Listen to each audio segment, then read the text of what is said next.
एक आवाज जो हिमालय की तरह अटल है, गंगोत्री के जल की तरह शीतल है। तू चले तो छम छम बाजे मौजों की पायल। एक आवाज जो सुबह के भजन से रात की कव्वाली तक बस इबादत ही इबादत है।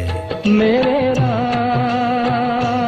मेरे राम। एक आवाज जो अकेलों की हमसफर और महफिलों की जान है। दर्द दिल, दर्द जिगर। जी हाँ, हम बात कर रहे हैं लेजेंडरी गायक मोहम्मद रफ़ी साहब की, जो पिछले 70 से भी ज़्यादा सालों से हिंदुस्तानी संगीत प्रेमियों के दिलों पर छाए हुए हैं। रफ़ी साहब के गानों की तारीफ करना यानी सूरज को दिया दिखाने समान है। इसीलिए मैं बाबा फिल्मी एक अलग सी कोशिश कर रहा हूँ, रफ़ी साहब और उनके गानों से जुड़े हुए कुछ सुने कुछ अनसुने किस्से आपके सामने लाएंगे हमारे नए segment stories of singing saint में, जिसका पहला भाग आज हम आपके सामने लेकर आए हैं। आज का किस्सा है एवीएम प्रोडक्शंस के बैनर में बनने वाली फिल्म 1962 की मैं चुप रहूंगी, जिसके मेन लीड में थे ट्रेजेडी क्वीन मीना कुमारी और सुनील दत्त साहब। इसमें संगीत दिया था चित्रगुप्त जी ने और लिरिक्स लिखे थे मल्टी टैलेंटेड राजेंद्र कृष्ण जी ने। तीर चला के ये तो न पूछो दिल है कहाँ।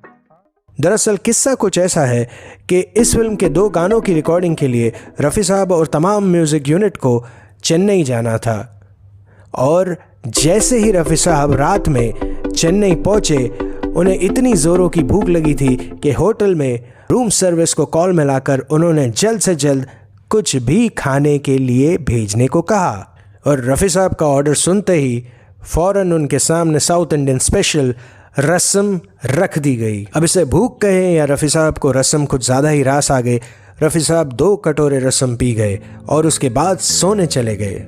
अगले दिन सुबह ज्यों ही रफ़ी साहब के दरवाजे पे दस्तक दी गई और उन्होंने जब दरवाज़ा खोला, सारा का सारा यूनिट सदमे में आ गया, क्योंकि वो आवाज़ जो हर जगह गूंजती थी वो खामोश हो गई।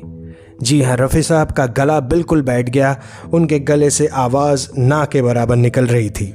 रफ़ी साहब ने हाथ जोड़कर प्रोड्यूसर से कहा कि वो रिकॉर्डिंग पोस्टपोन कर दें, क्योंकि अब वो इस हालत में नहीं कि कोई गीत रिकॉर्ड कर पाएँ। रिकॉर्डिंग कैंसिल होना मतलब सारे के सारे म्यूजिशियंस को और कुछ दिन उस होटल में ठहरना पड़ेगा।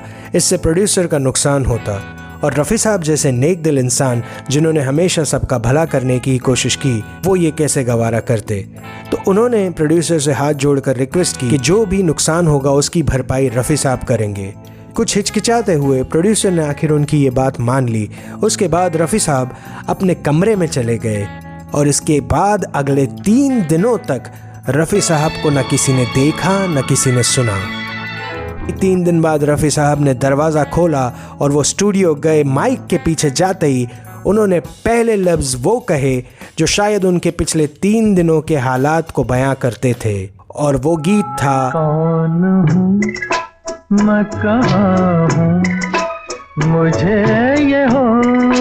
रफ़ी साहब ने ये गीत इतना खुलकर गाया कि यूनिट में किसी ने ये मजाक किया कि अगर 2 कटोरे रसम खाने के बाद रफ़ी साहब की आवाज़ इतनी ज़्यादा खुल जाती है तो मैं ये रिक्वेस्ट करूँगा कि हर गाने की रिकॉर्डिंग से पहले रफ़ी साहब को 2 कटोरे रसम ज़रूर खिलाई जाए। तो उम्मीद है रफ़ी साहब के चाहने वालों को ये कहानी पसंद आई होगी। इस कहानी का श्रेय मैं देना चाहूँगा श्री दिलीप ढोलकिया जी को, जो उस समय चित्रगुप्त जी को असिस्ट कर रहे थे, और जिन्होंने ये किस्सा बताया रफ़ी भक्त उमेश माखीजा जी को, जिनका दिल और जिनका घर रफ़ी साहब की मोहब्बत से भरा पड़ा है। ऐसे ही किस्से सुनने के लिए सब्सक्राइब कीजिए बाबा फिल्मी फैक्ट वाले को। प्लीज़ हमें कमेंट सेक्शन में बताइए कि आपको ये वीडियो कैसा लगा, या फिर ऐसी कोई कहानी जो आप बाबा फिल्मी की ज़ुबानी सुनना चाहते हैं, प्लीज़ ज़रूर हमें सुझाव दीजिए।